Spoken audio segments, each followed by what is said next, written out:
Ah, there is something so refreshing about being directed by an actor. Someone who knows the craft and understands the process that an actor goes through.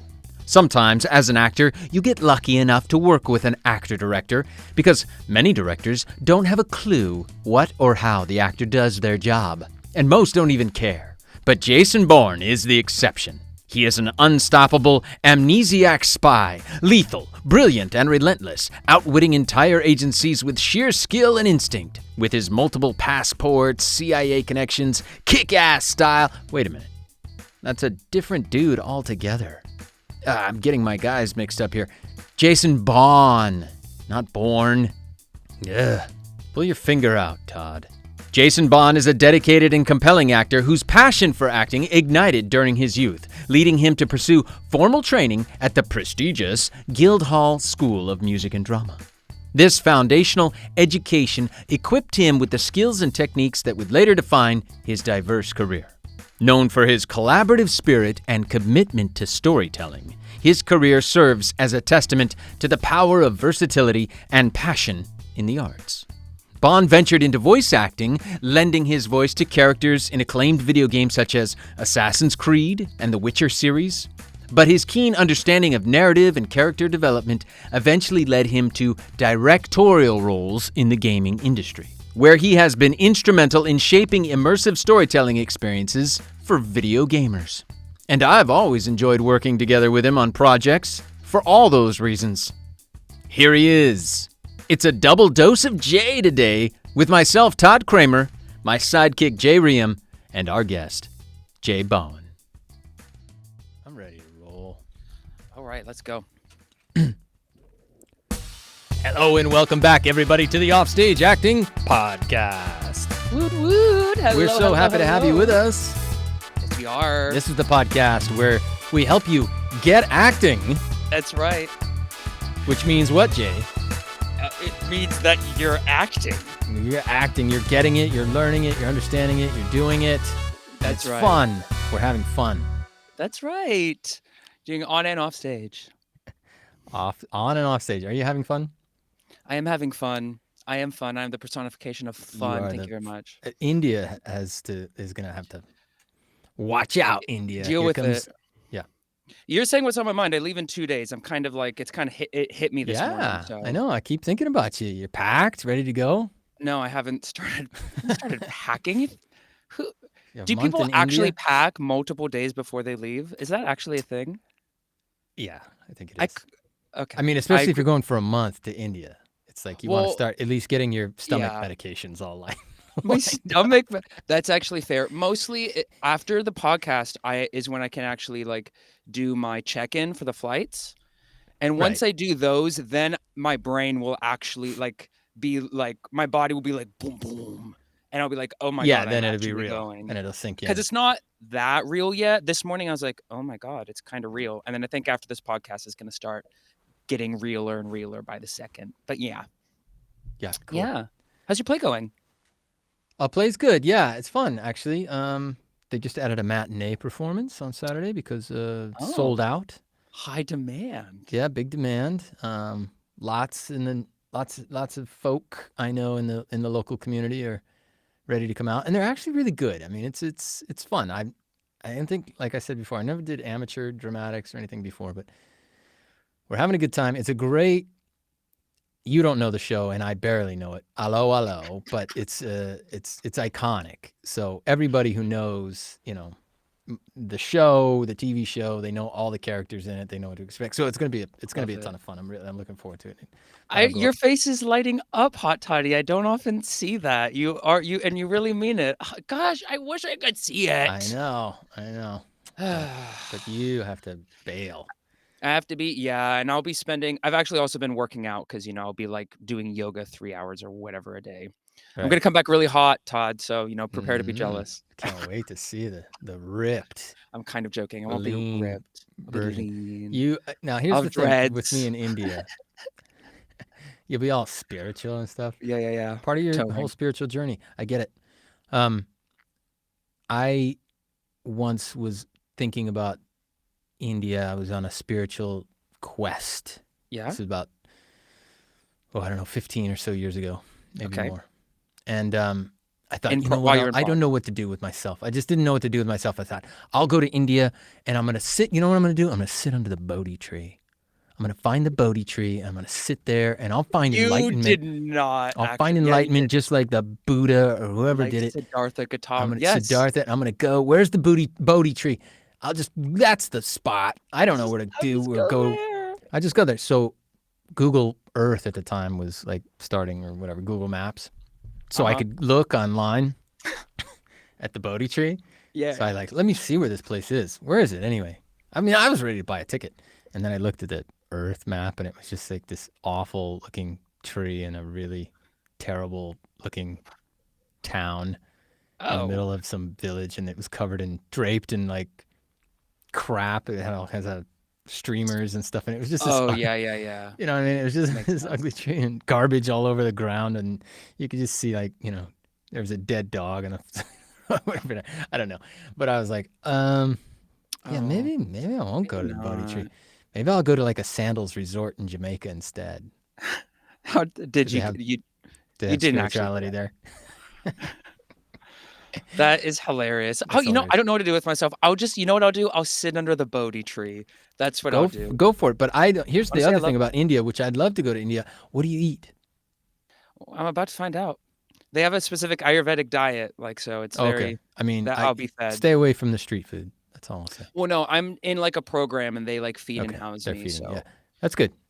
That's good. It's all vegan, I imagine. I think so. Again, it's Ayurvedic. That's Ayurvedic. That's what it. I don't know the specifics of it, but that's what it's going to be. So that's the style of yoga, and I did Ayurvedic yoga for years. The breathing exercises. I'll learn all about it. I think I'm going to learn a lot. I'll be able to tell you in a month what Ayurvedic means, I'm sure. You're going to have a ton of fun. We're going to miss you. I'm going to miss you. But. Okay. But. The life must go on. The show must go on. The show must go on. Life must go on. I have dubbed this episode the Double J. The Double J? The Double J. Do you know why? Why is that, pray? I'm so glad you asked. Because we've got a guest today, and his name is Jay. No way. Yeah. Unlike you, like you, his name actually isn't Jay. Oh. But that's he just calls himself Jay. No, his name's Jason. And what's your name again? Jeremy? Jared? Let's make up Jasmine. What was it? Jasmine. Juniper.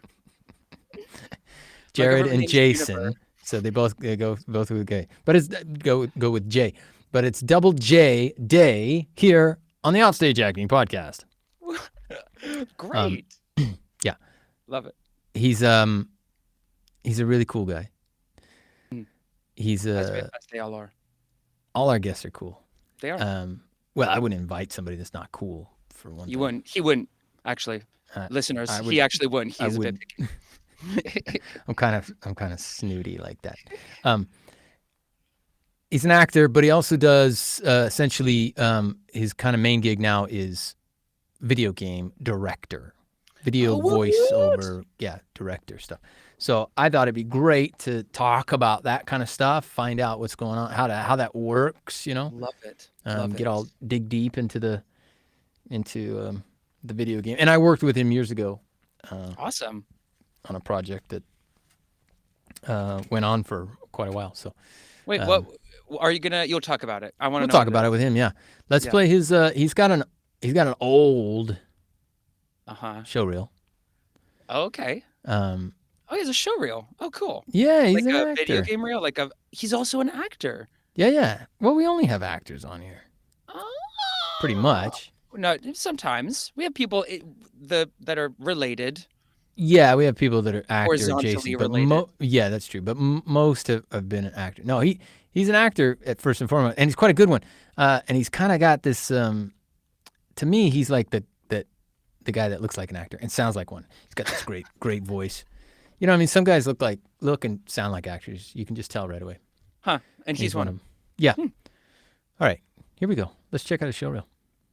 Sounds shady to me. Totally legit. Proper job. Gordon's been packing them in since he joined. So what do you say? Nope. Oh, come on, Gus. I got a wedding to pay for. Ooh, am I getting an invite? That depends if we can make a deal, right? I mean, look, This could be a gold mine for both of us. I got my customers. I don't need more. Oh, so long as you're all right, it don't matter that I'm about to lose my shirt. Things that bad, Bert? No, I can go 15% off, only till you get yourself sorted. That do you? Got yourself a deal.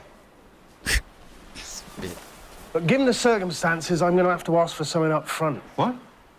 300 quid. Oh, I'm Looks good like for a it. You know legit me, Gus. Yeah, Fisherman. I do. That's why I'm Yeah. asking. Look, He really does. 200 is the best I can do. 250. I got my bus pass here. Do you want that as well? You got my lobsters, Gus? Got these two here. What you talking about? Looks great.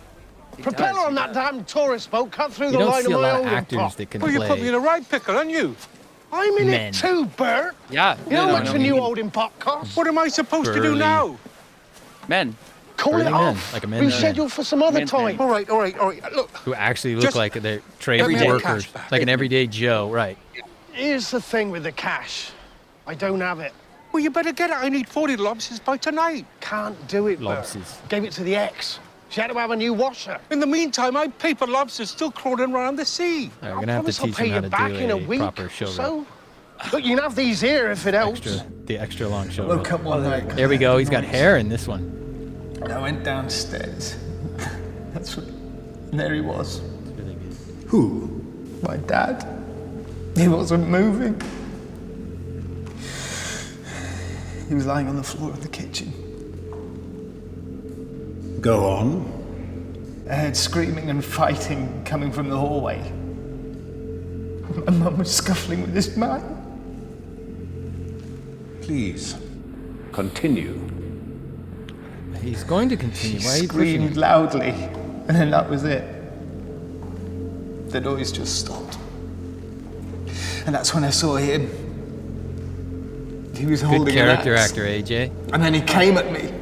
Got the right Yeah. face, right build. That's where the dream always ends. What happened to you? We'll have to figure out why he's not doing it so much. I went to live with my nan. I had some counselling. Trying to figure out The like dreams, what's they've never gone away. The thing is, they're worse than they used to be. It is interesting. Cheese and pickle? Bung it here then. Is he playing a DS? I could come back to bed if you like. Looks like it, yeah. You're all right. Birthday cuddlings would be nice. Yeah, maybe later. Yeah, he plays a great douchebag too.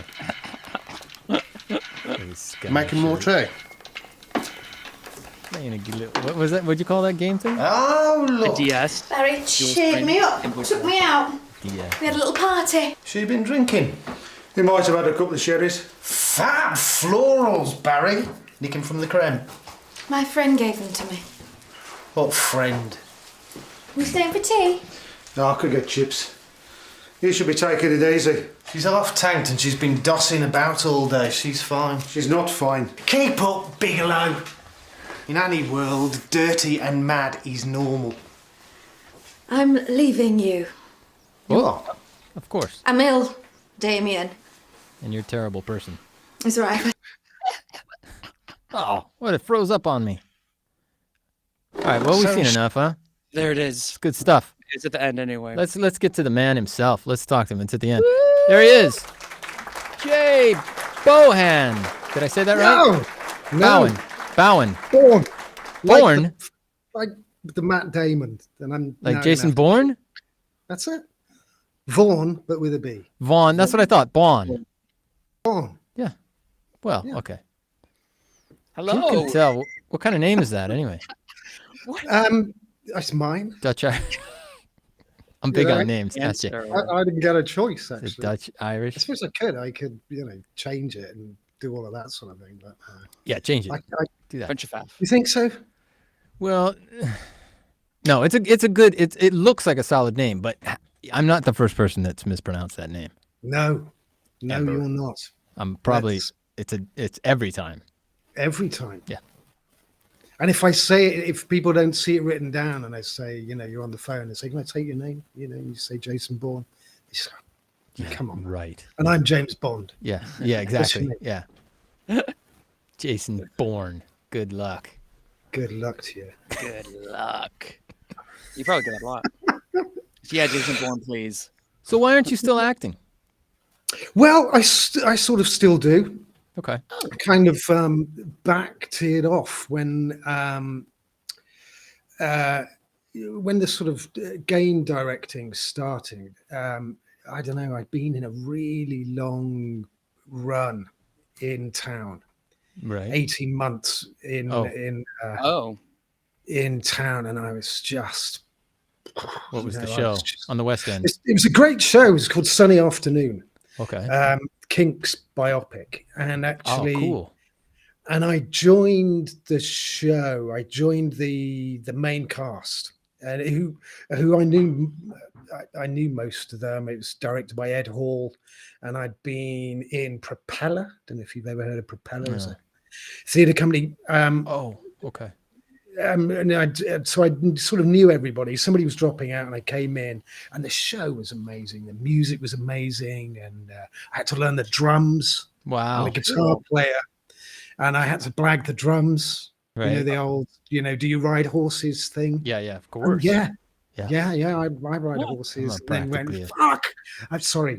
I've got to get horse lesson. It was the same thing with drums. Yeah. So my first live drumming experience was on a West End stage. Wow. To like 900 people. Playing the Kinks. Yeah. So I played their publisher, I think I was. It was great. Amazing show. And very early on in the run, they asked us, they said, we're going to go on for another year. Are you interested? And I was just sort of beginning to get on top of the drumming, enjoying the show, and said, I could do another year. And that turned into none of the main cast did the second year. And nothing against the new cast, but it was the way Ed works. He designs a show around everybody's, what people can do. And we had like 3 weeks rehearsal with a new cast, real classic West End sort of turnaround. And all of a sudden it went from this great show to kind of, that's a that's an okay show. And I had a whole year and 6 months in, great show, and then year in sort of the new show. And by the end I was clucking. So I wasn't in a great place, to be fair. I'd never really understood what it was like to go on stage and just kind of blank, just knew it's horrible. Yeah, because you're probably doing 8 shows a week, were you? 8 shows a week. Yeah. Just the repetition of it. Sure. I just began, I'd have no idea blur, what it becomes the a line big is. blur, right? And it was all fine, but coming out of that, I just sort of, I just Burnout. didn't want to do anything. And I knew the guy who ran the studio. Am I allowed to say the studio name? Sure, anything, yeah. Weird Side Global, as it's known. Mm-hmm. And I'd done a few voices for them and stuff, and he said, "Come and do some directing," and I loved it instantly. Yeah, and it felt like all the skills we pick up in rehearsal room after rehearsal room. It felt I just loved it, and I was just there working with actors. I didn't have to be the one to be doing it. I could just say, do it better, faster. Yeah. Try this, try that, and it just sort of worked out. So I just took the decision to back my agent off a bit. This was about 8 years ago. Yeah. And if a bit of filming comes up, I can go and do that. But I haven't done theatre in 8 years. Right. Wow. Right. Yeah. Well, that's how we met initially. What's that? A year and a half on the same show. That's burnout time. Especially if it's not like the great show that you started with and then just becomes something else. It was weird. It was weird. It was such a great thing to come into. I think that the second weekend we were at we won 4 Oliviers. My second weekend. They would, they were played it in best new musical, best actor, best support, best you know, all the stuff. And we were sort of doing the thing on the Olivier stage, getting the things. And, Yeah. you know, that was 6 months of pure rock and roll. Yeah. That's like And the then, dream. What was so the name of the Saturday show? night- What's the show called? Sunny Afternoon. Oh, Sunny Afternoons. Yeah. Okay. Yeah. Ah, man. Wow. Yeah. But at least I had, you know, 6 months. You had that. Yeah. You had that. Yeah, and then it was time like to a whole fly. year of wow, what is, and just increasingly my mind was mangling. Yeah. It's not the same. It's not theater anymore. It's not fun. It's not acting. Yeah. It's just going through the motions. What's your background, Jay? I mean, what kind of drama did you school? Shakespeare has been the sort of You seem the like a backbone. Shakespeare actor, yeah. Well, I'm from Warwickshire. Was born just outside of Stratford upon Avon, right? And yeah, and there was no actors, no creativity in my family. So, but it was something I'd always enjoyed at school. Never been, you know, we lived 6 miles away from the RSC. Wow. In Stratford, and never went once. Right. Yeah. Oh. Wow. My dad hated. I mean, I did like 20 years in the theatre. My dad came once, and it was just like bloody hell. Boring. Yeah. Yeah, it was just people mucking about, pretending, you know, right. and then he'd watch some shit film, right, and he'd love it because or it was football proper or something. People, yeah, no, he wasn't even into sport. He loved the telly. I just because he thought, why? It's more entertaining. Well, it was real people doing stuff. You know, it's not pretending because it's actual people on his telly doing things. Oh, wow. Whereas if you go to the theatre, it's clearly people just making it up. Right, I see. Oh, right. You can see you can see the illusion is harder to forget. I did a lovely version, not a version. It was directed by Alan Ayckbourn. It was an Alan Ayckbourn. I'm trying to think what the anyway, I can't remember the name of the show, but it had lovely Matthew Kelly in it, and it was a Christmassy Ayckbourn, funny. And we'd been on tour, and I thought, this is a show finally my dad is going to love. Was it Felicity Kendall? Lisa Goddard. Oh yeah. You know, people off the telly. Yeah. That he'd like. And we did the show. It was a great matinee, and came out. And there was Dad. Hey, you know, how's it going, Dad? What do you think? He's like, bloody hell. He said, I must be from another planet. He said, everyone's laughing their heads off around me. I can't understand what the bloody hell was going on. Funny. It's awful. You know.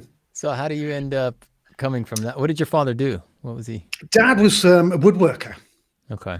And had his own business. Yeah. Well, he ran his own business. He was, you know, he was furniture. He was, kitchens. He was a proper cabinet maker, and, you know, proper craftsman. Yeah. But and sort of did loads of stuff. His business, you know, that he kept for years. And I used to go and work for him. And there came a point at 16 when I wanted to go to Stratford College to do drama, right. A-level, really good course. And I was sat down, and Dad said, so I know you want to do the A-levels, but, you know, the business is yours, son. You know, it was that conversation. Wow. Here it is. Wow. You know, follow from father footsteps. to son. Yeah. Yeah. And I went, well, you know. You had to break his heart. Yeah, and I heard it go, man. You heard it snap. Tink, as it, you know, Dad, how you think what I do is boring? Yeah, it was awful. It was awful. But fair play to my parents. They never went, actually, no, you are going to. They didn't force you, right? No. So I went off to A-level college, and it was amazing. I'd sort of done some acting at school and loved it and what have you, and then went to A-level college, and it was run by a guy called Gordon Valens, who pretty much pioneered theatre in education in this country. Okay. And it was an amazing course. I was there with there were lots of wonderful people who did this, who did exactly the same course. The biggest name was Simon Pegg. He was my He came out of your course as well. yeah, and he was so it was I mean, not that you wouldn't, as directors have come out of it. Lots of other people who did that course. I'm struggling in my mind to find all of these wonderful names that also did it. But anyway, they'll come to you. Yeah, exactly. And then from there, via obviously the RSC was right there next to the college. So all of a sudden I started to go to the theatre. When the course finished, I didn't really, everyone was off to university or to drama school. And that, even university had never really been in my, nobody had been, it just wasn't a thing. So I didn't really know what to do after college. Just thought, well, maybe I'll just sort of, I don't know. And I got a job making, in the local industrial estates, making beer pumps. Actually, it wasn't beer pumps. That was a different one. This was making insectocutors. The things in like a butcher's that's like hanging up above where they're making meat, and it's got a little fluorescent tube and flies go in and go. Oh, that thing. Okay. Oh, God, yeah. You made those. I was making those. Right. You'd be on a bench with a load of other people making them. And one of the steps was you had to sort of stick an insulated screwdriver into the kind of electric bit just to get a little spark out of it. But over the kind of course of a day, and you're just sort of, your mind is gone, and people are just picking anything up and picking just metal objects. Just periodically the day would be interspersed with people, dying. Shocking themselves. I guess that's karma. Just for the fun of it, just because the job's so boring. Yeah, probably. Just to wake themselves up. Yeah. But my very good friend Gabrielle, who is no longer with us. So I shout out to Gabrielle, just into the world. She was on the course, on the A-level course with me, and we ended up, because we were in the same town. She just sort of she answered an advert or something, went and got an interview at the theatre, the RST, to be a follow spot operator. So she went, and they gave her the job, and came back the next day. And she said, "Right, I've got this job. I'm handing my notice in. They need another one." So I said, "Right." I rang them up and went in, and we handed our notice in. By the following week, I was follow spotting Anton Lesser as Gloucester and David Calder, extraordinary people. And then I spent the next 4 years working backstage there, watching Mark Rylance play Hamlet every night. Wow. Roger Allen, just that's an education. And 4 years I spent there. Wow. And then went to drama school from there. No kidding. Wow. Okay. And then went back there actually and did a stint as sort of spear carrying and what have you. But I really believe you shook a spear. I shook it, man. Shakespeare. He's making a little Shakespeare. Yeah. But that 4 years, really, just rhythms. Sure.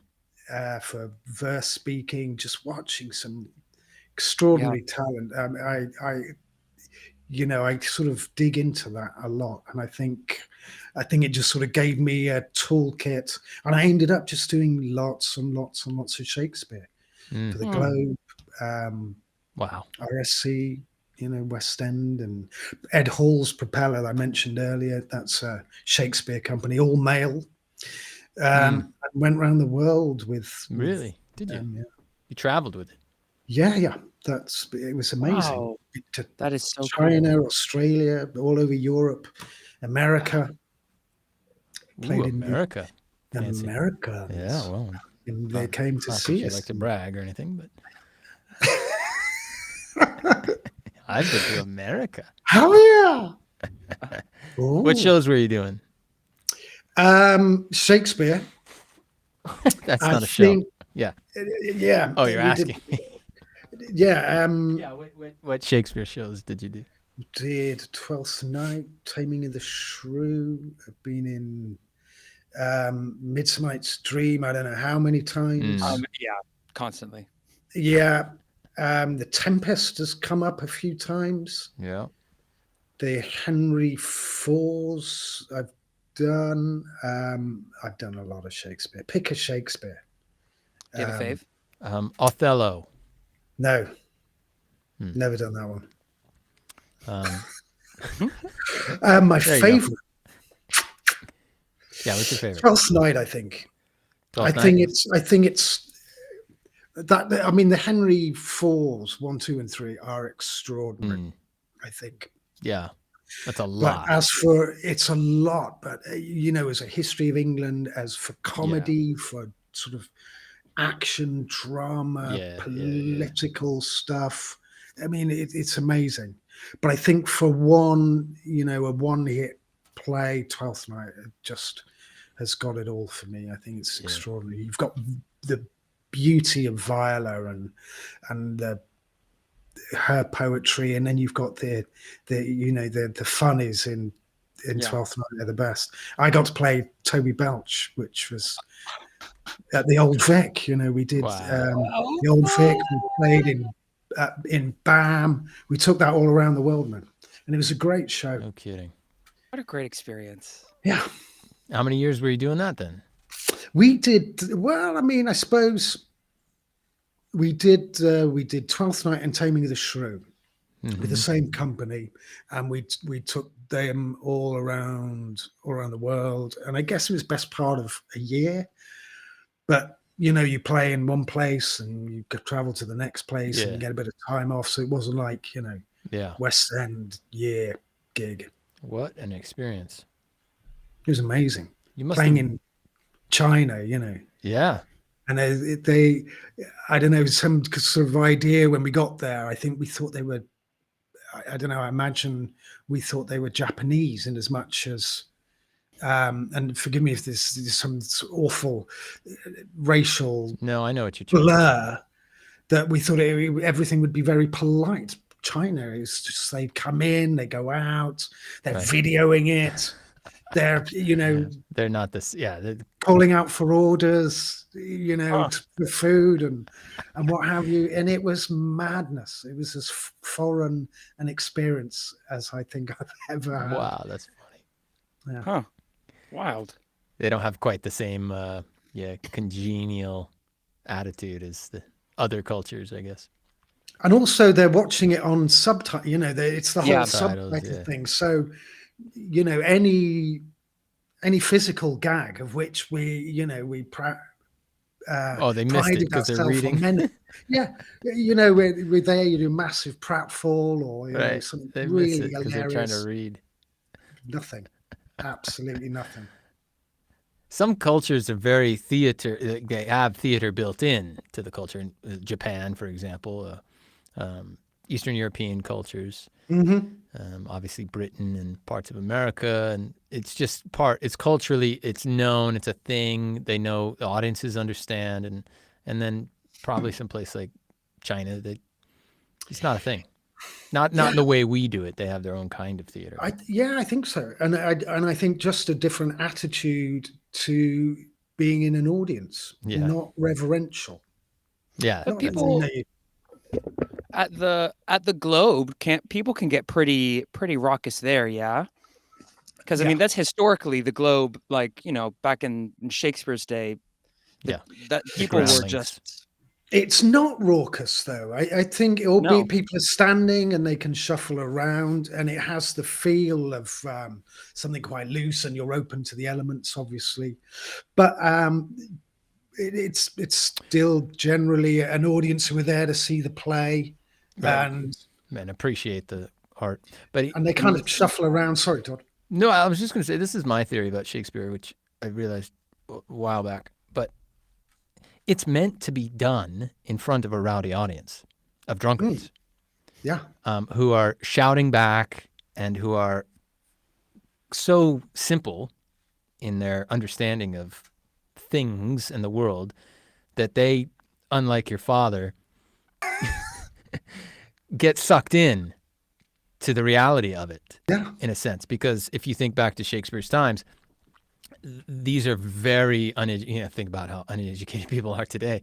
And imagine these groundlings coming in, paying their halfpenny or whatever they paid, a penny to get in and see the show. And they're half drunk and they're standing around and they're shouting back at the stage. And so all those plays are written in order to overcome the audience and to shout them down or to be so big and that they calm. And so it's meant to have all that. So I think Shakespeare should always be done with an audience.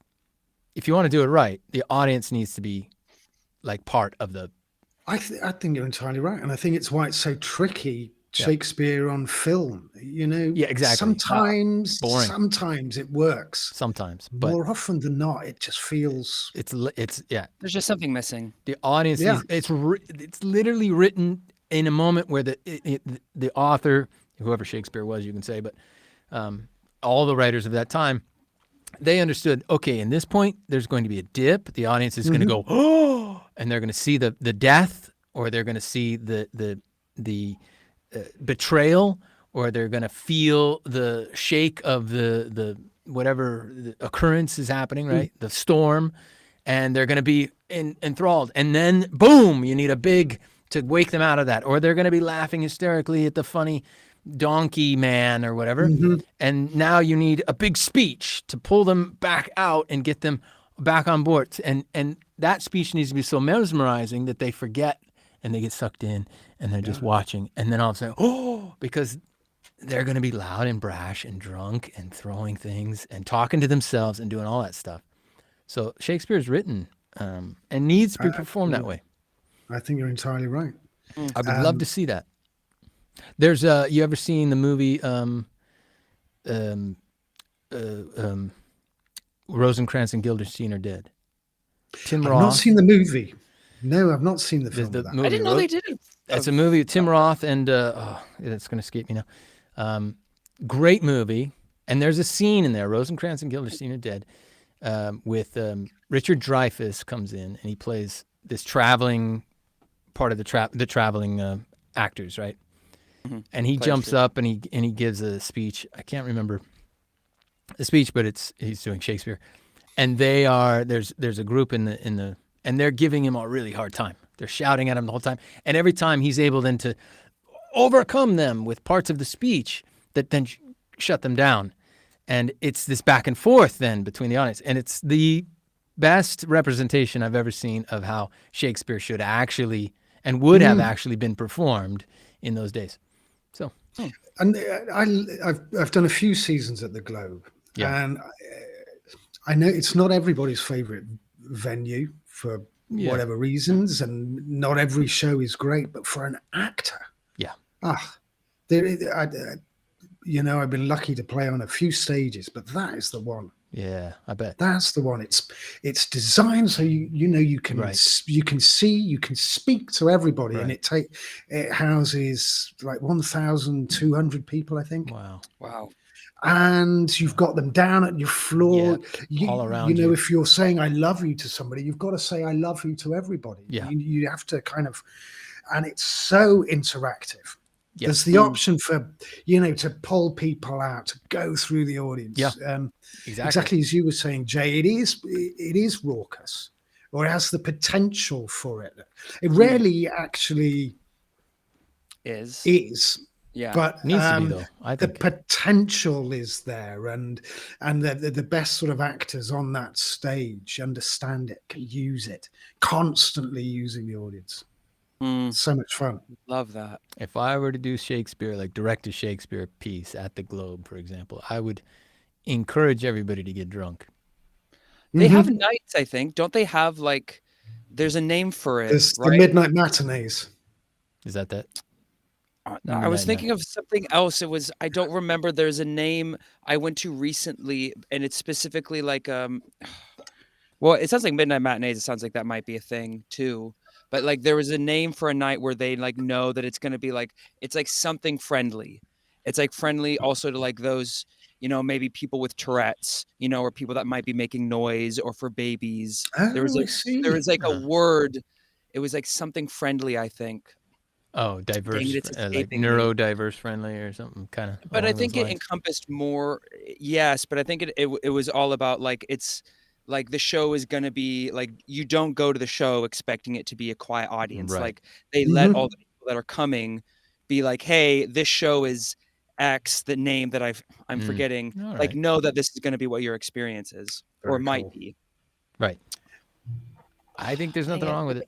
We do theater different now, and that's fine. And theater's changed over the, last 100 years, in a lot of ways. But back in those days, the audiences were completely different. So the theater was the writing was different, the style, the performance style was different. And so now, if you try to take a modern performance style and throw it onto some Shakespeare farce, it's not going to work. The word, by the way, was just looked up, was relaxed performance. A relaxed performance. Yeah. Sounds like all my performances. Yeah, I don't know. Lines, I know most of my lines. I'm going to move over there in a minute. I'll get over there. You're on, Todd. You're on.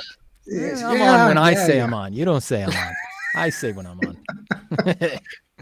No, but Todd, I think it's what you're talking about. Like with the audience, that they're relaxed. It's a relaxed performance. They can get a beer when they want. They can be like, in hey and out, guys, like the Chinese do. Yeah. But there's some too, and the way the theater is built that way too. I mean, the proscenium is modern. It's built for modern theater, but the round is built for the times. You've got these people who come in from, it's the kind of people that would read Brothers Grimm fairy tales and think that was real, or go into the forest and think there's gnomes and fairies, and they don't know how to explain these things. So now you have this mass, you might go see a Shakespeare play once in a lifetime, come in from the villages, and all of a sudden you're being bombarded with this, and you don't know not to speak or say things to actors. Of course you do. You're like, oh my God, look at that. Whoa, And he's lying. Turn around. All of these companies of the day would travel as well. Traveling to all these places, exactly. They would sort of take the stage, roll into a town, and it's not even like playing it at the Globe or the Roads. Yeah, that's true. For Londoners, you would go out where it'd be a little bit more sophisticated. Yeah, might even be royalty in the audience. No, yeah, that's right. You go out to the villages and the character is sneaking up behind, and I don't know, where is he? He's right behind you. They're going to be shouting, like children. He's right behind. It's like performing for children. So you have to be like, but now you have to do something that makes it so that it's, why don't I see that? Everybody else sees it.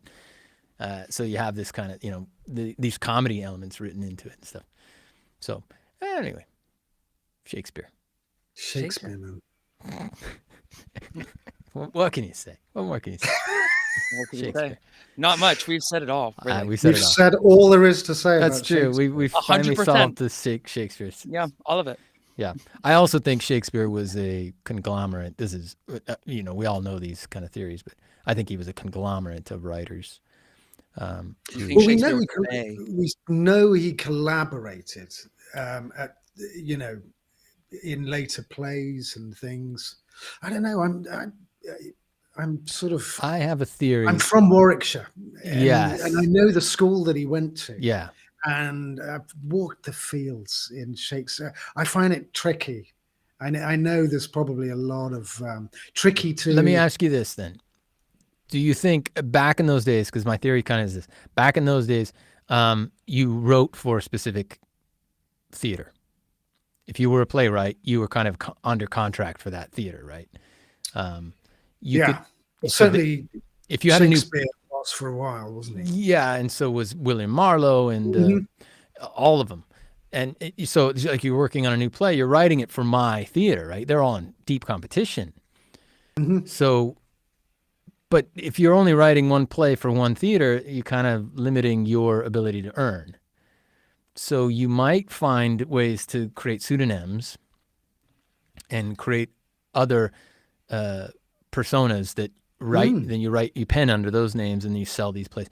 So for me, I'm sure that William Shakespeare, Billy, as I like to call him,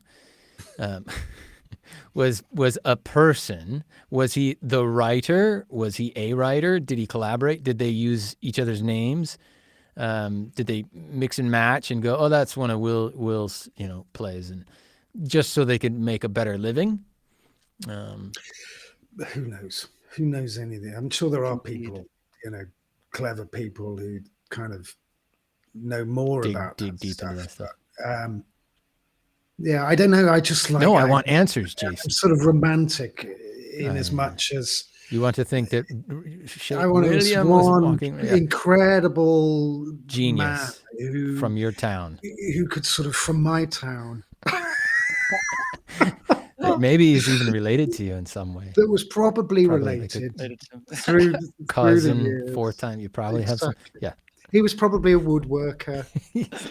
Just like Jesus. And it was passed down. Well, his father was a glove maker, wasn't he? His father was a glove maker. Oh, yes, that's right. Yeah, that's right. Yeah. And a real shyster, by all accounts. He was had up for, not paying bills. Yes, I remember all sorts of shady stuff. And thankfully, Billy had earned a bit of money and could bail him out. Could bail him out from time to time. And that's why he had to sell his plays under different names. I didn't mean to steal your childhood. You've broken it. You have broken your dreams. What do you mean there was other people? Well, there's no other. No. There's only one William Shakespeare. It's just the one guy. This is one. What is he talking about? All right, let's shift gears. I'm going to talk about Side. Yeah. And video games, because I think that's going to be maybe more fascinating for the young kids who don't even know who William Shakespeare is. Yeah, we love video games. And young kids should know about Shakespeare. So you and I met on the Tom Clancy's Wildlands? Breakpoint, I think. Breakpoint. I think you might have done Wildlands with Mark Healy. That's right. I did Wildlands as well, but Breakpoint, yeah. And that was pre-COVID, so we're talking a whole different world ago. But that was fun. That was the gift that kept giving as well, because that just you get on if you get a character on a big game that's gonna that's there's a lot of work to be done on them. Yeah, they add levels and things. And different missions. Once the main game's out, then you can, if your character lives on, DLCs, exactly, downloadable content. Yeah, additional. So I think for actors in this world, I mean, it can provide a real living for you. Certainly at Side, we, a lot of the same people come back if you're good. And it's certainly. I haven't been back, by the way. Well. You said it. If you're good, you come back. You have been. Now I know why I haven't been back. You have been back. I'm sure you have. Not at Side, but that was because also it wasn't Side Global when I was working there. It was just Side London. Now Side has expanded to LA. I remember they were doing that kind of when I was there. That's right. That's big. We've got sides all over the place now. And not some of that is localization hubs, because we're now owned by a company that is a big global localization. So as soon as we record it in, we do the main sort of game in English, it goes all over the world, very quickly localized in different. Yeah, so a lot of that.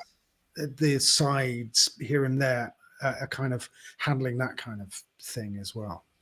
All right. So where else is it other than LA? Is it other countries like Japan or China? China. We've got 2 in China, I think. Wow. There's we've now got Paris.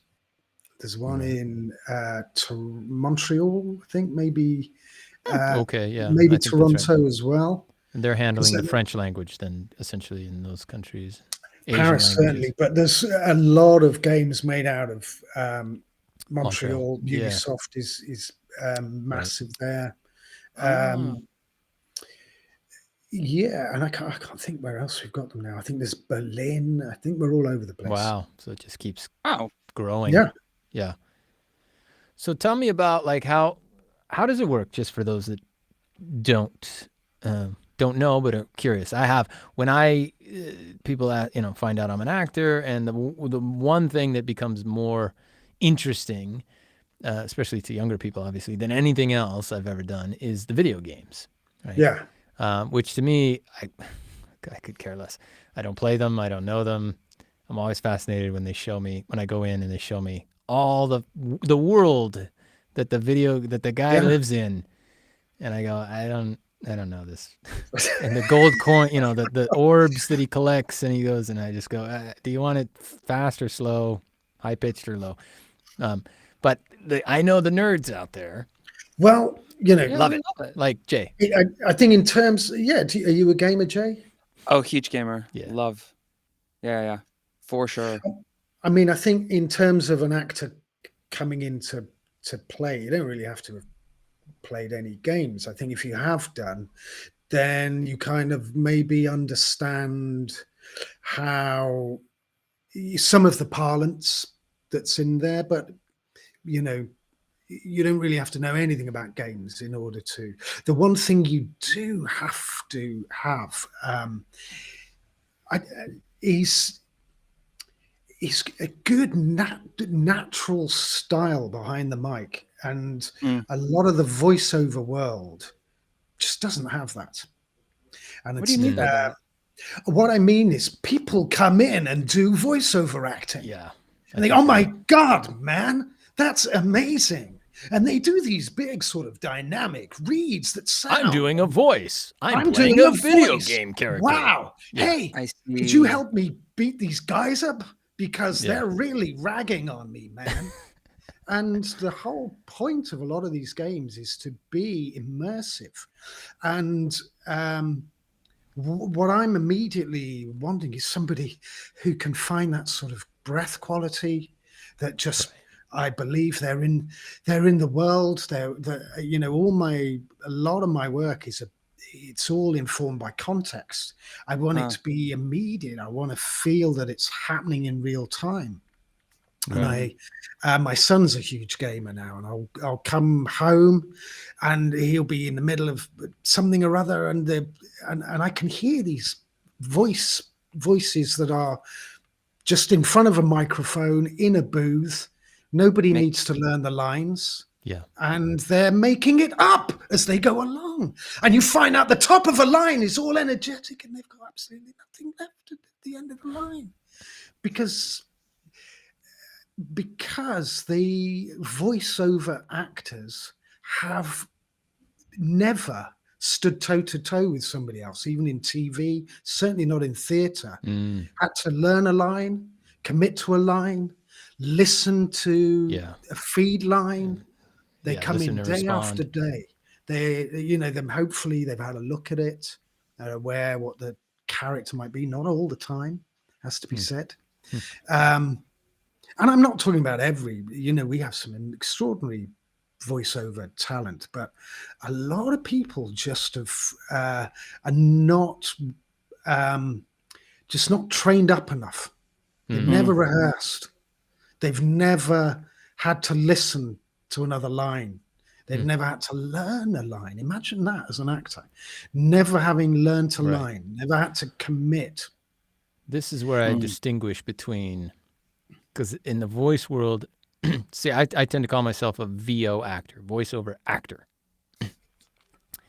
because that's the actor, as opposed to voiceover artist then, which is something else. That's, hey, I'm Hugh Pardo, and you're listening to... That's a radio DJ or a presenter. Coming up next, Johnny Carson, right?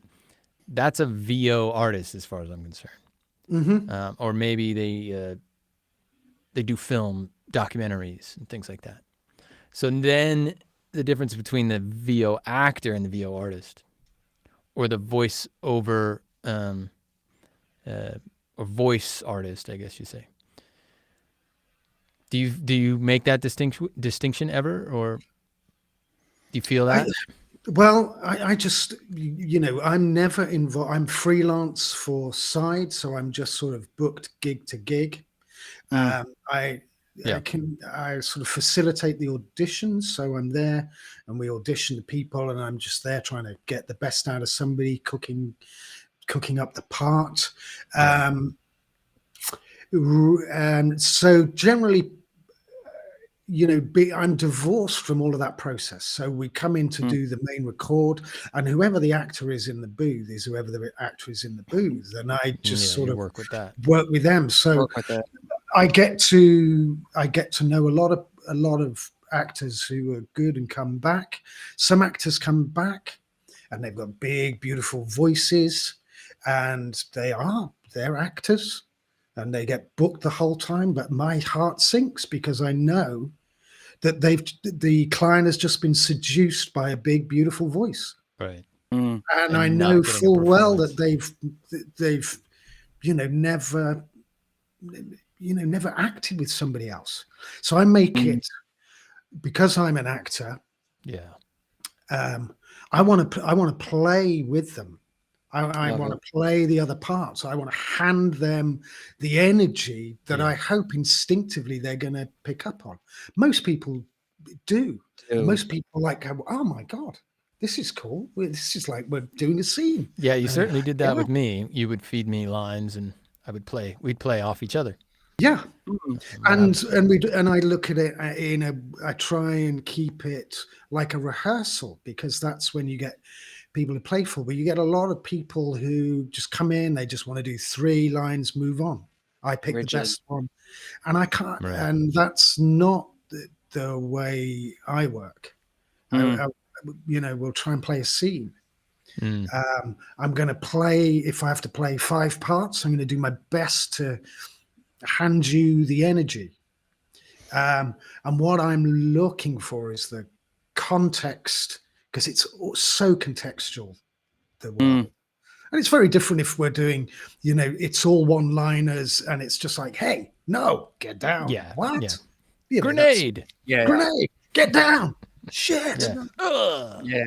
Yeah. I mean, that's a different thing. But if we're playing cutscenes, if you get what's called mission givers, that's a whole thing. Like somebody will just come out of the blue and ask you to do something, because that's the way a lot of games work. Given missions.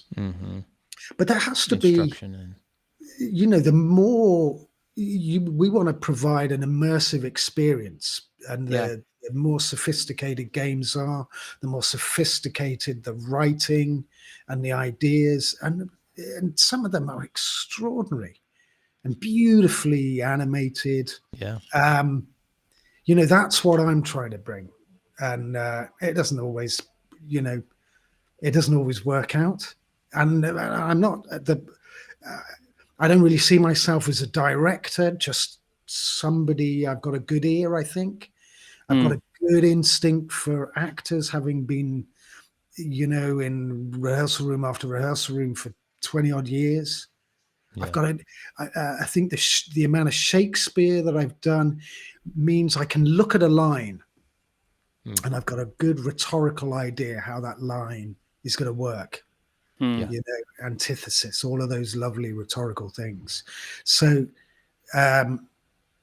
those are all the kind of skills that I bring. I don't think I'm a sort of visionary director, but I think I've got a good ear for something that's truthful, that's reactive.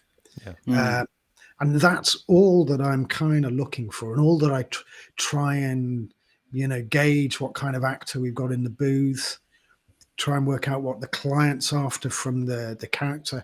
And more often than not, actors come in and blow my socks away, and I'm just like, fuck, I wished, that's amazing. I wished I had that, I wished I'd thought of that. But a lot of time, voiceover actors really need a kick up their beep, because I don't know, they think it's good enough just to have a great voice and to come in and do something that sounds cool, and play the hero part. And I'm like, wow, really?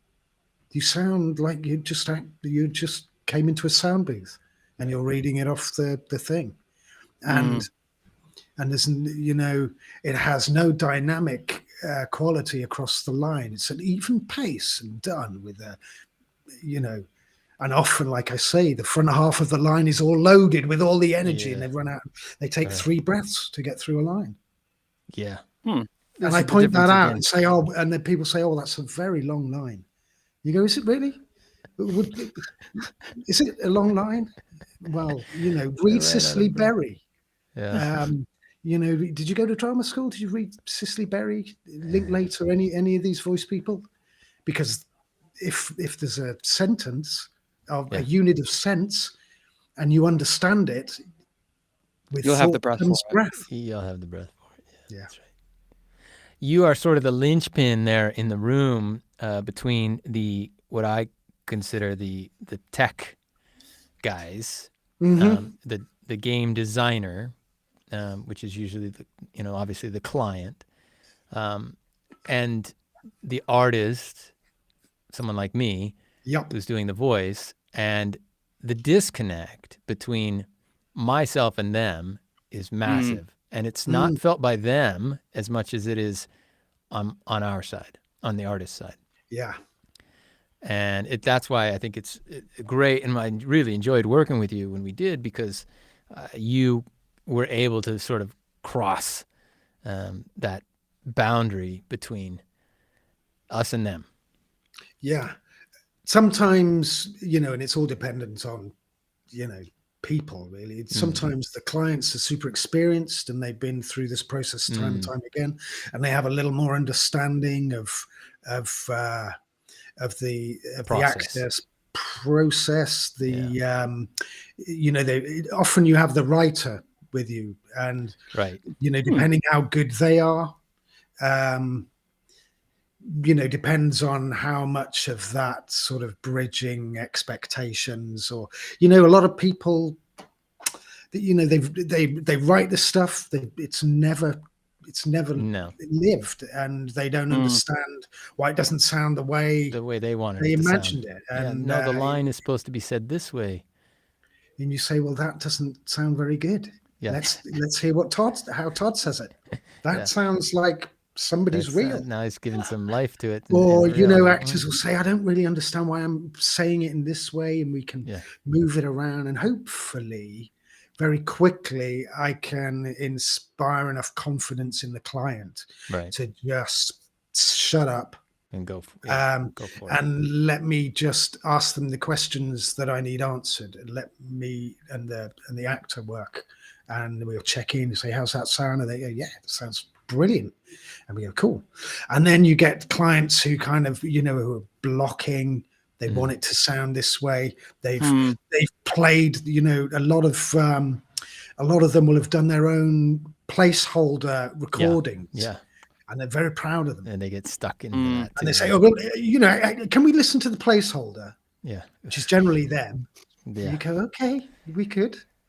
Yes. Damn you, you rascal! Yeah, get away from that lady. Do you see what I mean? It should be a bit more like that. Yeah, it should be. Or could it be a bit more like this? And they'll demonstrate, and you kind of go crudely. Okay. Yeah. Or they say, it's got to be angrier. It's got to be this. Yeah. And I have to say, well, that's not the kind of note that that's not a note that's playable, because. What my more angrier is not necessarily what you want. And actioning. You come across actioning? I'm sure you have. What do you mean by actioning? To action a line. What's the chap's name? Doesn't matter. Like putting verbs, putting actions to lines. Yeah. Being like, to do this, to impact. Yeah, this is what I want to do. Yeah. So I would say to berate, to lash. Yeah. Oh, I see. Yeah, yes. To demolish, to inspire. Exactly. Yeah, there you go. And an adjective that to it. Is a really powerful tool in this world. I think and it was developed for theatre. His name's going to come to me any second. And you can get this thing called the Actor's Thesaurus, and it gives you a list of really, really kind of exciting verbs that you can use. Okay. And I think in the theatre, it's a good rehearsal tool. and I think people become a little obsessed with it, and you can actually Seriously. when Joint it's not stock theater company. out of joint. Yeah. And Max Stafford Clark, he was a massive proponent, is that the word, of this style. Max Stafford Clark, yeah. Yeah, Bill Gaskell and Max Stafford Clark. yeah, it's really interesting. I think sometimes it can actually stiffen up a performance because you can see actors going from action to action.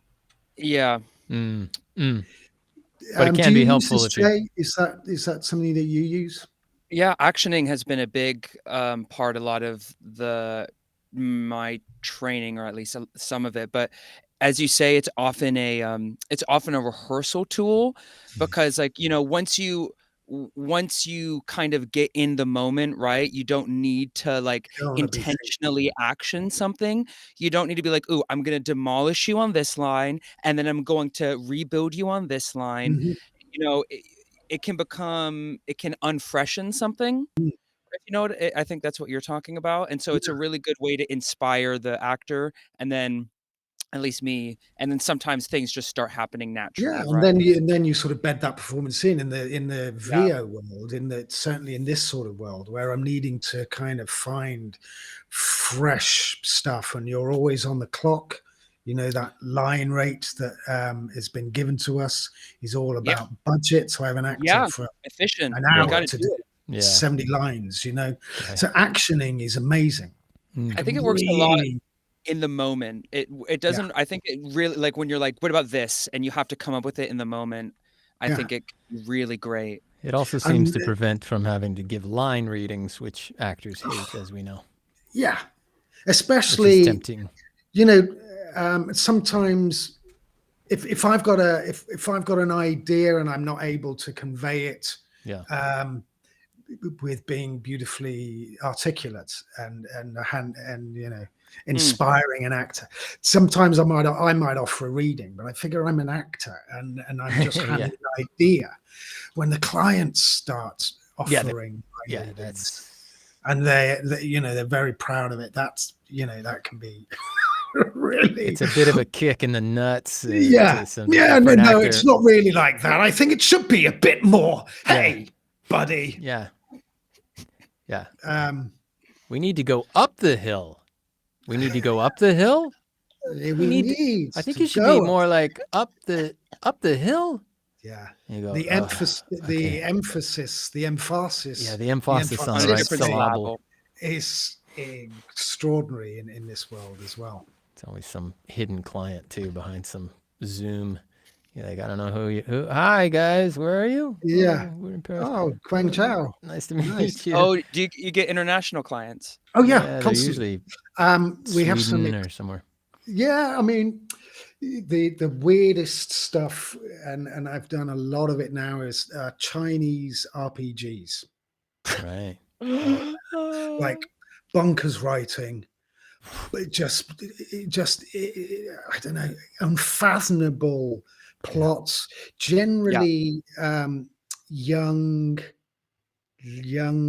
lady girl voices, Like hypersexualized. big assets, dressed in Skimpy. pants. Yeah.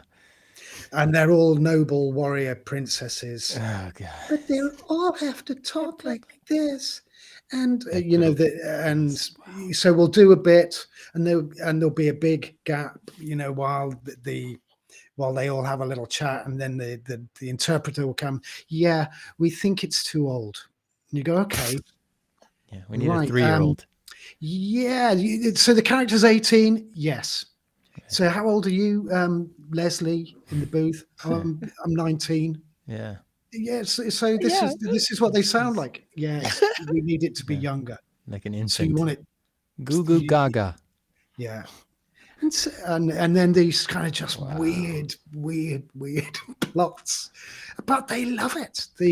There's a big appetite out there, and we do a lot of that. Yeah, it's got more and more too. Yeah, and I shouldn't diss it because that sort of provides me with an income. But it's but from an actor's perspective, this is an interesting, and this is why it's great to talk to you because, first of all, video games back in the day, let's say 20 years ago, they didn't give a hoot about actor or voice artist. Like, you speak Not English? necessarily- Huh?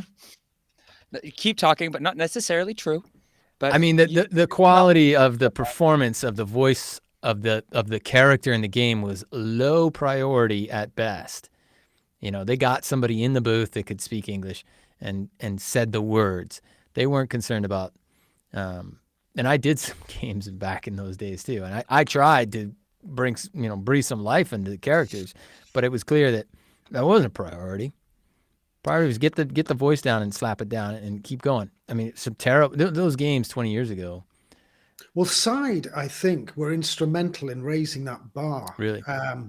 There's when the A-level college that I went to, there was a couple of friends of mine went to Hull University from there, and I'd go up and visit them and and they were doing a drama degree there, and so I met all of those people, and I met this guy called Phil, who wasn't on the drama course. I can't remember what he was doing.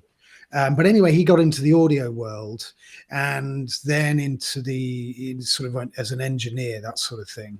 And then he started getting into the games world very early on, when it's sort of 20 odd years ago when you're talking about. And he quickly and all his mates are all actors, directors and writers, theatre. Kate Saxon, Mark Healy, all of these sort of people who've been directing games now for a long time. So his big wheeze when he started Upside was, we'll get a casting department. We'll get my mates in who are directors and we'll bridge this gap between the gaming world, who have no connection with the acting world. Yeah. And we'll provide actors, we'll provide direction, and we'll cast it well. And that's where Side started. And now that's the model. Yeah. Yeah. It's been a big, well, I was giving you credit for it, but let's give it to Side instead then. Well, I think, I mean, I stand on, I'm a Johnny come lately. You're part of that process anyway. Well, I think hiring an actor like yourself. Yeah, I think, and I'm not the only actor who's doing this. And there are other companies other than Side, and I know a lot of the guys who come through here directing. But I think it's interesting to have an actor as a director, in as much as all the directors inevitably have to feed lines. And I don't think this is entirely my own sort of what am I trying to say? I think being able to play a scene properly toe to toe with whoever's in the booth is going to inevitably raise that performance level, make it more immersive, hand over some energy. Yeah. And a lot of people, a lot of actors come out, they go, oh, thanks, man, that was great. Just to have somebody. Yeah. And to try different things. Yeah. Try different things. Well, because obviously if you have multi-characters, they're not all together on the same day at the same time in the booth.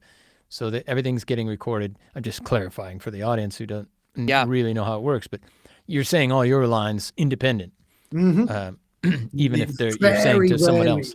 Very rarely will you have more have than one actor in a booth. Right.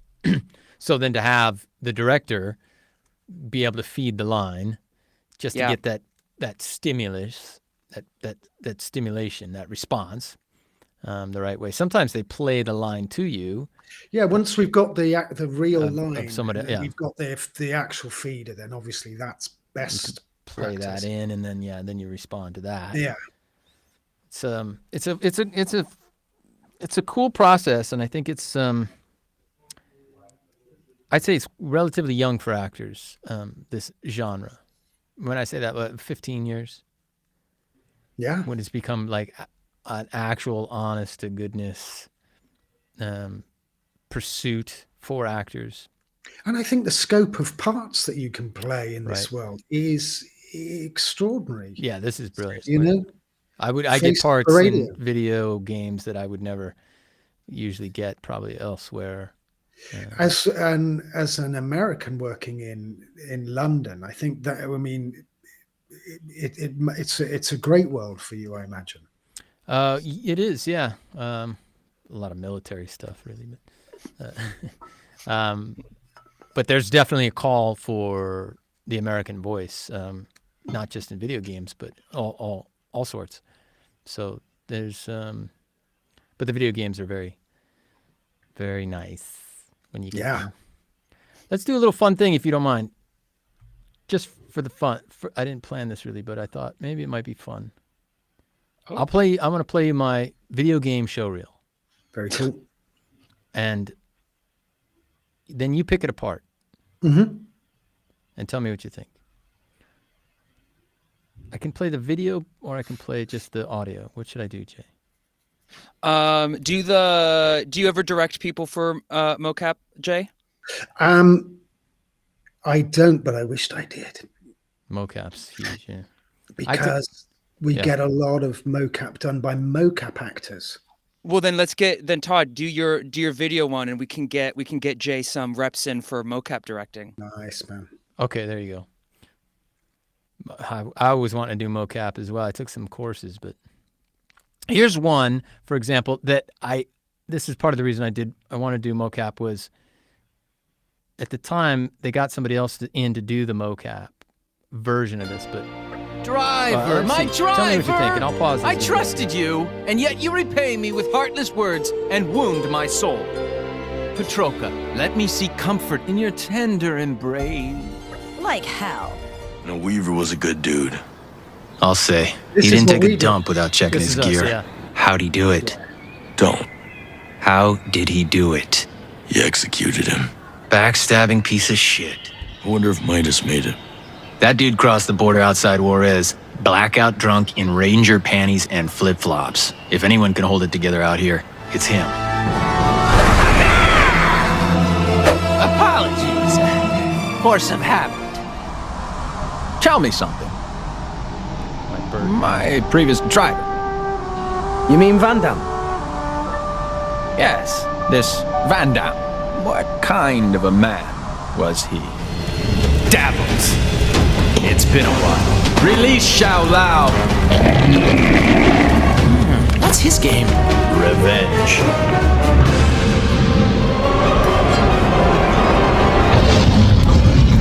The dragon's heart belongs only to those worthy of its power. And you, Davos, are not. You are released, Xiao Lao. None of us have any idea why this has happened. The older one here. Name's William Porter, PFC, U.S. Army. Wish me luck. Very cool, man. Yeah, what'd you think? I think immediately, I think like the Lego stuff, the Ghost Recon stuff, that last voice, they immediately sound like a real person, real things. And that's that odd kind of Chinese delivery that was sort of heightened and stuff. That's sort of what they're after. Yeah. I struggle with that. I kind of I still think it didn't feel driver, my driver. Yeah, it's the driver, my driver. I mean, that wouldn't have been my select, Todd. Yeah, I think I'd have been asking for another one. It didn't. It doesn't feel like it. But it's a weird world, Yeah. When does anyone say "driver, my driver"? I don't know. Yeah, exactly. When it's written that way. What's that line about? Why are they saying it like that? That was a Japanese video game, Xenoblade. Play that bit again. That's Xenoblade Chronicles. I mean, that's huge. Yeah, I can play. You're chasing Jin and Malos, right? I said go! Can you hear that? Why would you? Beats me. Do you hear it? I don't even know anymore. So that was a little bit. Mikhail. I really hate this world. Like, really. And humans, most of all. You used to be human. That's when I had the chance to make it a little more There were natural. people I loved. Once. When I look at you guys, it reminds me of them. When I look at you guys, I wonder If the people I loved were still around, would things be different? I mean, it's so I romantic. You know, Yeah.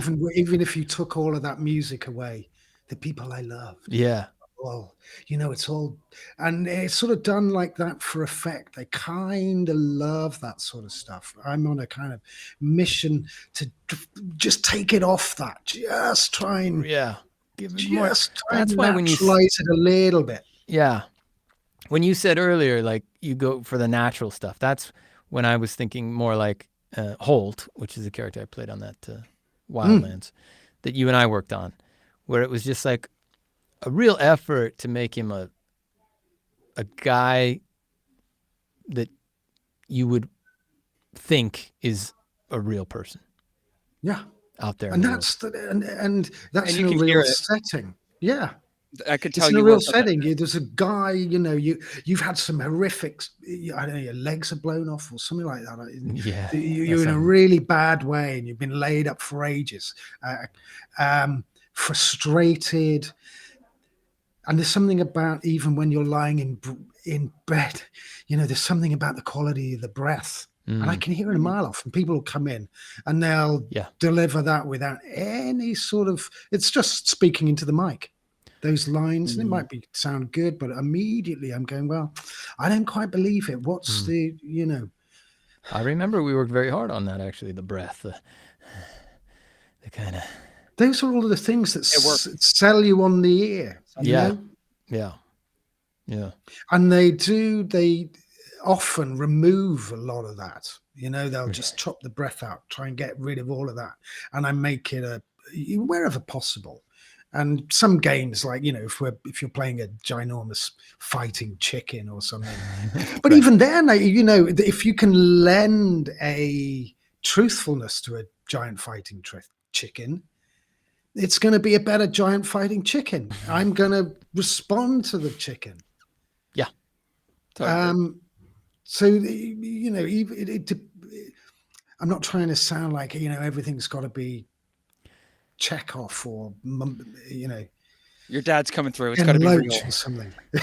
Yeah, your dad. I just want carpenters to come in, real people, not stupid actors. But I think, I mean, have you seen? Obviously, you've seen an improvement over the years from where things started when you started. Well, I don't know. I don't feel as though I've been doing it long enough. I just try and I just try and work well with, you know, you've got to try not to piss people off in the booth. So I just try and, same in a way in a rehearsal, just try and get the best work done. Yeah. Part of my job is to find what the client wants, bridge that gap between client and actor. And sometimes you're just playing the hostess. Yeah. And you just got to kind of keep everybody happy. Keep everybody happy and keep good energy in the room. And I think that's as important as anything. Yeah. I've seen you do that as well. Yeah. Yeah. Dealing with clients and dealing with the, and then you know, dealing with the actors too. We'll do a scene where somebody's wrung it out, man. Wrung it out. Just, you know, top of the lungs. Ectoplasm. Right. All over the pop shield. And you go, wow. Jesus, man, that was amazing. Incredible. Thanks. Okay, what do you think, guys? Meh. Yeah, it was okay. Okay. Maybe we could try some. Did you want to do? Yeah, we could. Can we just do another one? Well, what was it about snacking that? on their crisps in the back that you didn't like? You know. Yeah. I thought we could do more. And I've just been watching somebody, you know, ripping it out. Explode. And you know, sometimes you just kind of it beggars belief what they're actually imagining it should sound like. Not all the time, and you know, it's easy to sort of poo-poo and say everything's bad when, you know, we do some wonderful clients, really appreciative. Sometimes it's just a bit of a language barrier where it was fine, and that in their world is actually wow. I'm, you know, that was exactly what we needed. Blown off exactly. Yeah. Yes, it was Good. Okay. Yes. Good. Do you want to do another one? Or good, let's move on? What's next for Jason Baughan? Do you know what? I don't. I've got some interesting directing stuff coming up. I'd really like to direct some move into the mocap world because, like you were saying, often it will be mocapped way before it comes to us. Yeah. And a lot of decisions made about character and rhythm by I don't know who, but by the time it comes to us, and they've spent a lot of money on getting Todd Kramer in to bring their level of acting ability to it, and it's impossible. You kind of go, but why would I just can't play to this rhythm? So I really would love to be involved a lot further down the line on some of the bigger projects. I still act, Do you? I was lucky enough to, I did a film for the first time recently. Right. Oh, cool. Like a feature? A feature, yeah. Nice. I way back, I did Henry V for the Michael Grandage Company, where with Jude Law as Henry. Wow. And I got a call out of the blue a couple of years ago just saying, Jude Law wants you to play Will Summers. He's playing Henry VIII in Firebrand. And he came to play Henry VIII in this film about Catherine Parr. And his privy council were all played by non-speaking extras. And Jude, he's a wonderful bloke. I can't say enough praise for him, really. He just said, well, this isn't going to work. I wouldn't say all of this. These are to get to me, you'd have to go through Lord Denny, you'd have to go through all of these people. And where's Will Summers? He's just part of the thing. And he was he became sort of the iconic fool. And by the time, and anyway, he said, listen, I've got some guys I think I want to bring in to play these cards. And he asked me to play Will Summers. So we had like 2 months filming where I just got to improvise because there was nothing written for us. So just got to improvise. And this was where my sort of Shakespearean bibble babble, I could You could riff. Ooh, I think I might have frozen. No, we see you. I think I've frozen in there. Anyway. We hear you. We see you. That was just the most extraordinary experience, and it just actually enthused me again about sort of acting. And love that. So I'd quite like to, but I sort of don't want to get back into sort of being the jobbing actor. Not that there was anything wrong with jobbing, but I'd like to cherry pick a nice play in a nice venue, to do for a couple of weeks, or to rather than sort of self-tape, sort of random one scene, and send that off and never hear that again. I'd like to be invited by Jude Law to play. Right. I want the phone to ring. As you've been. What? Oh, Martin Scorsese's on the phone for me. Oh yeah, Marty. Oh yeah, How you doing, I'll take buddy? that. You need me for something? Well, I got a video game I'm doing, but if it's only a couple weeks, I could probably. I could squeeze you in. Yeah, you want every actor's dream. So I sort of would quite like no more having that to audition. Sort of. Yeah. You just. What do you think about self-tapes? I think they're shite. Yeah, I think it's a problem. It's a problem. I'm on a couple committees with Equity, and there's a lot we're trying to change and get some pact agreements and things to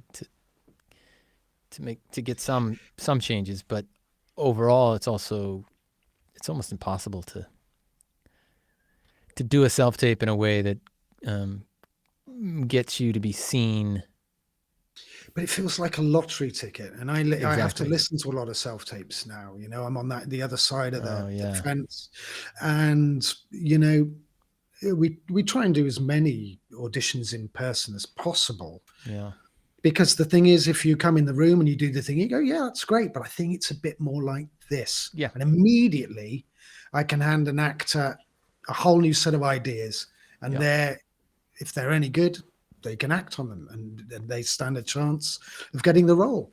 Yeah. But if you've just got a biography and a little idea in your head and off you go, and you get one shot to show one thing shot amongst however many 50 tapes. Yeah. This is the problem. The interpretation of what is required or requested is left entirely up to me, let's say, as the actor.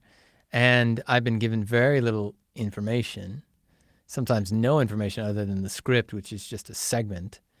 And I make a choice. And if it's not the choice they have in their mind, swipe right. Yeah, exactly. And that's actually one of the guys who's working very hard on the negotiations through equity. He coined the phrase, I'll give it to him, Tinderization of casting. Yep. Just like you said, the swipe right. Because ultimately, someone might give them they're looking for the performance that they are going to get on the day. Yeah.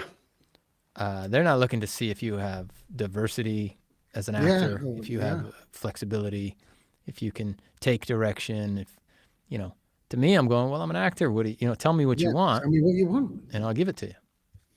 Or at least try. We're not going to be always right for the parts. Maybe I'll give you 3 options, 5 options, and you might not like any of them, but let me give you some options. Yeah. As opposed to, here's the one interpretation I was able to make, and you go, no, we need somebody else.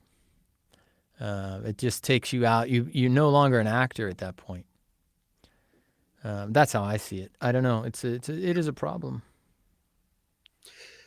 And it sort of got bedded in with COVID as well. That sort of kind of made it feel. Yeah. Now it's okay. Now we've discovered this new world, so it's all okay. We'll just do that again.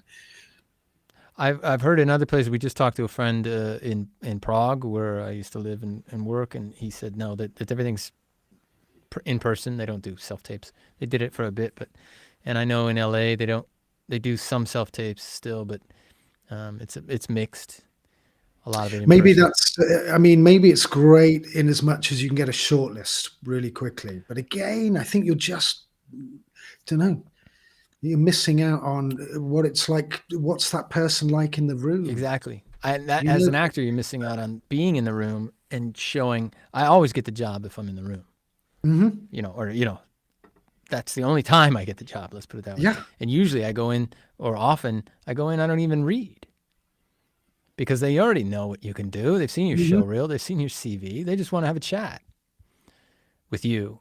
And they see if you're somebody that they can work with. Yeah. And if they like, maybe they're going to be on the set with you for 2 weeks in South Africa. And they just need to know that this guy's not an a-hole. Yeah. I got to get on a flight. I got to stay at a hotel. I got to have dinners with this guy. He's going to be on the set. Is he a prima donna? He's so right for the part, but he's such an a-hole. What an asshole, this guy, man. What was that part? What was that about the cappuccino being cold? Don't tell the director. I did that day one. I went straight up to the director. I said, hey, my cappuccino is cold. I didn't realize it was Guillermo del Toro, and and he's not in charge of the cappuccino. No, I'm just kidding. But there is something to be said for it, for just being able to show off the person that you are, as well as the performer, and make an impression that way. I have a self-tape looming now. I got to put it in by Friday. It's a pretty decent little role. Just I don't know, a couple. How much effort do you put into that? In terms of production values, in terms of, how sort of much you're going to rehearse it in. Do you get people to read in for you? I've gotten Jay to read for me a few times. I have another buddy that I utilize. Nathan, actually. Nathan Osgood. Osgood, yeah. Oh man, I so enjoyed. I've worked with him so much here. Yeah. I love working with Nathan. He's great. Yeah. He's the total actor. But there's only so far you can go. I mean, I prop up a backdrop, I get my lights on, I stand here, I do something, but you can't see my whole body. I have a little clip that I tack on the end. But again, I might get 2 shots at it, and this is one of the things we're trying to work on with equity is you can't give somebody a casting with 5 pages of dialogue. They need a reader. They need to be a camera, technician. They need lighting. They need a backdrop. You spend a day and a half on this thing, and then you don't even know if they're even looking at it. Yeah, or even if it's sort of you did just send it off to some WeLink, whatever it is. Yeah, exactly. Dropbox. Yeah, and that's do they even download it, or are they just experience? Yeah, it's a lottery ticket. You said it right. So I'm hoping things will change because I don't have very good luck with these self tapes, to be honest. Yeah, I know some that do, but even I know some that are very qualified, talented, and had actors that had worked a lot pre-COVID, pre-self-tape, and now they're struggling. Because the self-tapes has just killed it. Also, I think they can ask for 100, whereas before it's like we need 15. We can only have 15. Yeah, they have to rent a room or whatever that is. 20 minutes each person. You're time limited to how many you can fit in there. Now they go, everybody can send a self-tape. But then they just look. Then they'll look later at your headshot and go, no, we want somebody shorter, or darker, or balder, or whatever, older, younger, and they just go, no, oh no, he's not right. The director doesn't even make a decision on that until after he gets all the self-tapes in front of him. What is your hit rate from sort of out of all the self-tapes? 0. How many jobs? 0. 0, if I'm honest. I've looked back. Jay? Yes. Hit rate for self-tapes? Yeah. I've gotten 1. I've gotten callbacks. And are we talking just for film stuff? No, anything. Have you booked off a self-tape? Well, no, I mean like also like for voiceover, right? Like that's not do you consider those self-tapes like a test? I guess so. Yeah, they're I'm talking mainly standing up acting. The acting standing. Yeah. So meaning filmed. I think I've gotten 2 all of my film stuff, I got 2, 3 from self-tapes. Amazing. Yeah. Well, you've got the whatever you've got. He's got the magic. Hey, you know what I do? I will say, I had someone come in. You know what I'm really good at? I'm really good at booking, at having people come over to my room. I've booked a lot of my friends, actually. A lot of my friends have come, and I've booked them. I'm not saying it's because of me, but I do provide a good space. And having a good director, actually, you guys are talking about, like, how do you make it new and fresh? Yesterday, my friend Riley came over. I was great. I'm not saying he's going to book the job. He booked another one that I did earlier. But like we were doing his slate, right? And I don't know why I did this. It's because I'm comfortable around him, and he was saying, hi, I'm Riley. I'm I'm 6 foot and I'm from London. And he did that. And in my mind, I was like, that's so boring. And I said, while we were still filming, I was like, what's your name? And he was like, Riley Nowdub. And I was like, okay, yeah, wait, how tall are you? And he was, started laughing and being like, I'm 6 foot. And I was like, wait, what's that in centimeters? And he was laughing. I was like, I'm just joking. But like, I think he's going to use that. And he loved me doing that because like, that's a way of getting it more personal, So he also was in the room, which is really helpful. But that's all to say that what you guys are talking about, like, I think can be helped with a good director. Yeah, because you can make a lot of those things you can you can do your best to make happen. You can try to facilitate. But what sort of galls me is that amount of effort, You do have to put in learn the stuff to put the thing, and you're one of memorize 50, lines. one of the 100.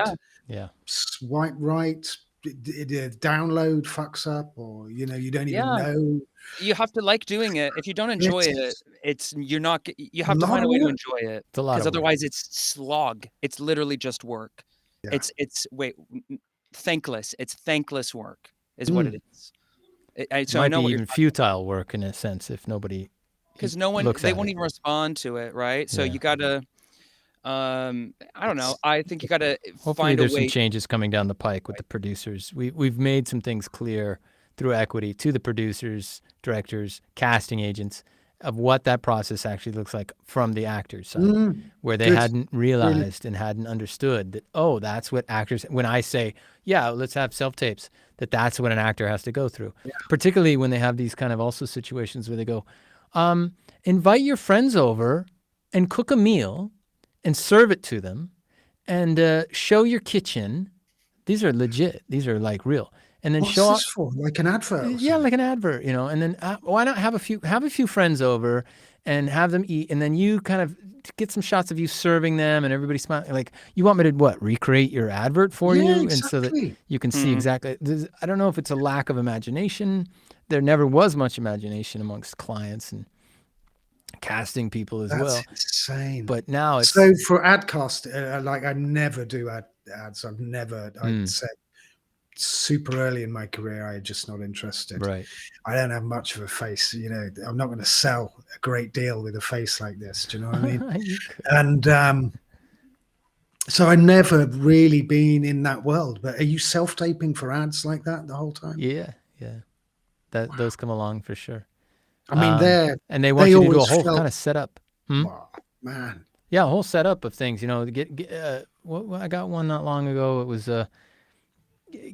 sit in a chair, get your guitar, sit by a window. You're looking out your window, and a lot of people. It's even at this point it becomes a sort of a prejudice thing, or a what's the term? Because some people don't have a kitchen or a living room, right? Or a guitar, or certainly not one that they want to show off. People don't even have a blank wall. So now you're discriminating. That's discriminatory, actually. So there's been movement and a lot of push for change through equity, but it's slow. It's slow. I know. I think that was episode. We talked about that, Jay, didn't we? One of our episodes. We have. We've had a few. We've had some people from equity come and talk about it and stuff. So very cool. Yeah. I'll dig into that. Yeah, check it out. I'll give you more information. I mean, that was a sort of, we kind of got into that because that's the sort of thing I just can't imagine going back to. And I feel really relieved to have that sort of pressure. I mean, when I get one, once in a blue moon, my agent, bless him, probably, I'll chuck something his way, just see if he's still alive. And my heart sinks when I get them because I think, oh my God, it's so much work. And I have the same feeling. Like I get it. It shouldn't be that way. My agent used to say, "You've got a casting." I'd light up. All right, I got a casting. Shot. Boom. When is it? Going to London. Okay, Thursday, 10 a.m. Give me the sides. I'm ready. Now it's like I have a self tape for you, and I go, oh, that's my whole day shot. And I got to try to find somebody to get online and read with me, and and I got to memorize this stuff, and I got to set up the background, and I get my son to read in for me. Yeah, I just sort of do it in my wherever, and I think, well, I've learned the lines, and the problem is that could work if they want you and they know you and they go, oh, okay, and they bother to watch your show reel. The problem is that there will be somebody else who's up for that part that will take the 24 hours, spend money, gets a proper reader through online or whatever, and set it all up, get a costume.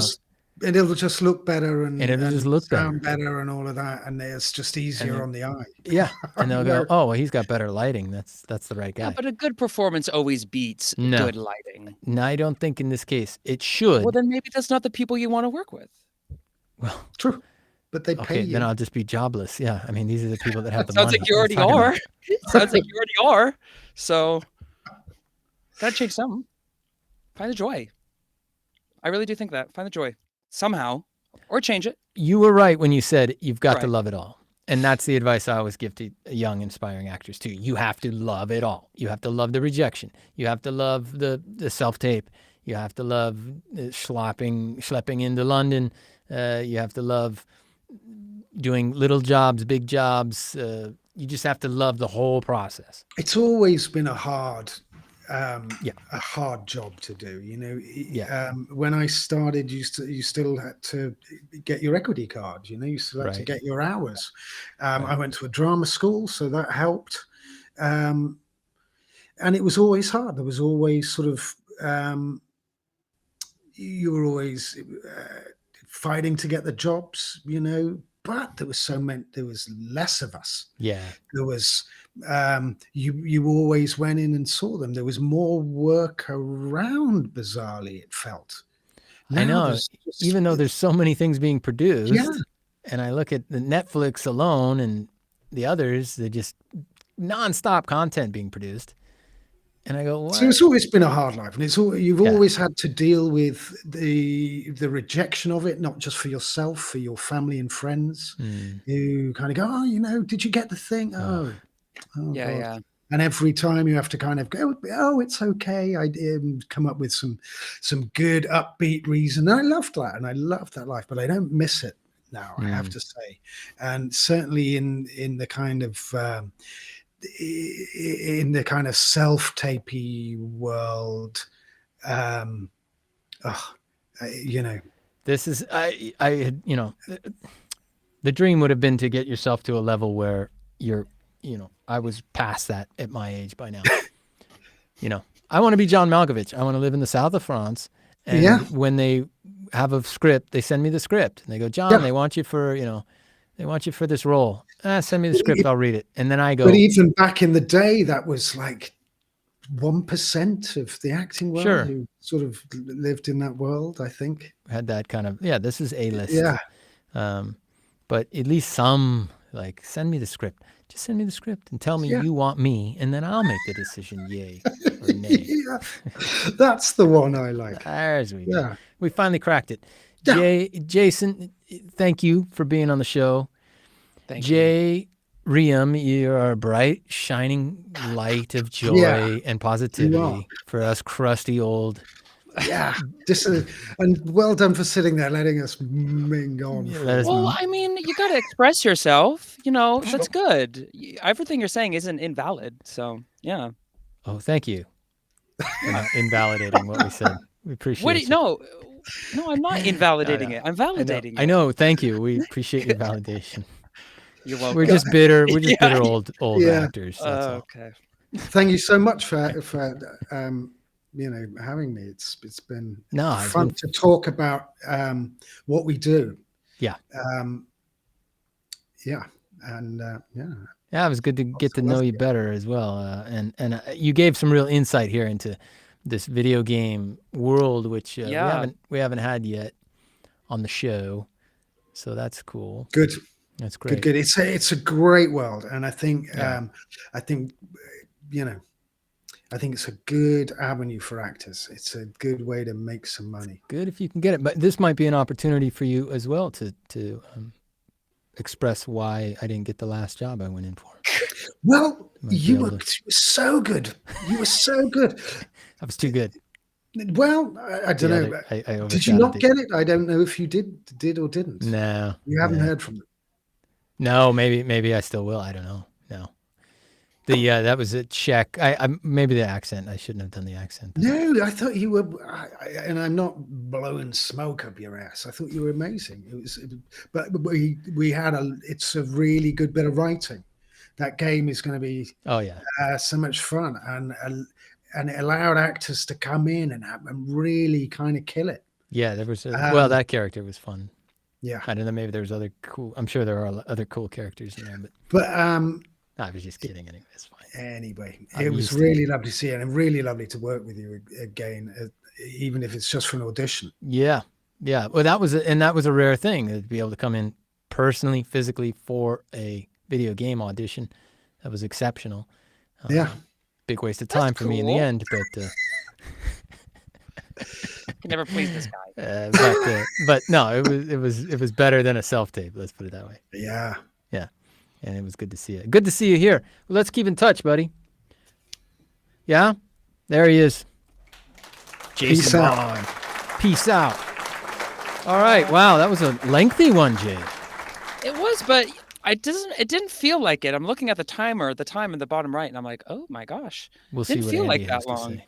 No, it didn't. zoomed No, by we for me. talked a lot, and we could keep talking and talking too. Yeah. It's great to talk to someone who with that kind of experience, broad range. We got to talk all about theater and all about video games and acting in general. Shakespeare and video games. That's like kind of like That's kind of right one of my that's your things. So, wheelhouse. it's really, I'm like, oh, okay, this is great. I love hearing about his process, and what he looks for in actors. That was so refreshing to hear about. Real it's good cool. insight there, yeah. I don't know if we got to know as much about him as we would have liked to normally. That is a good point. Often we I dig a lot little into the deeper. person, but this time we really got into the concepts, the We processes. talked a lot about process and acting. the Yeah. We didn't get goals. him to cry or anything. Talk about it. Yeah, I didn't. childhood You know what? traumas. Yeah, we didn't get him to talk about his traumas, as Yeah, you so which like to. I like to do. Kind of joking. All right, buddy. Well, hey, have a great time in India. Thank you, and have a great show. Oh yeah, thanks, bud. Yeah, for your play. that's a Great ton of place. fun. You're gonna miss me playing the gay Nazi. Well, if it gets filmed, This which I will know be a you big will, mistake. you will require it to be filmed. Knowing Todd Kramer, you will be like, I no, will it's get getting some. filmed. I'll get some film on it. I know you, so At least I'm my not bits. worried. Yes, and then you'll show them to me. Actually, you'll probably show them on. I'll when I'm probably on end the up showing it podcast. right here on the podcast. 'cause So that's great. how That's I roll. perfect. Yeah. Be safe. Be healthy out there. Right? I'll do my best. If for some reason I don't return, if something really bad happens, know that everything is okay. And You might I died good. Oh. You can come to my funeral You're and not be gonna like, you know die. what? You might He's not. good. Just might not come back. But Yeah, we'll who be waiting knows? for you. We need you back here on the podcast. The Offstage Acting Podcast. This man- Excellent episode today. We thank you to the Double J. Double J. J. Bourne. Say it right. And J. Reum. I'm Todd Kramer. I've been your host, and we'll see you next time on the Offstage Acting Podcast. Bye, everyone.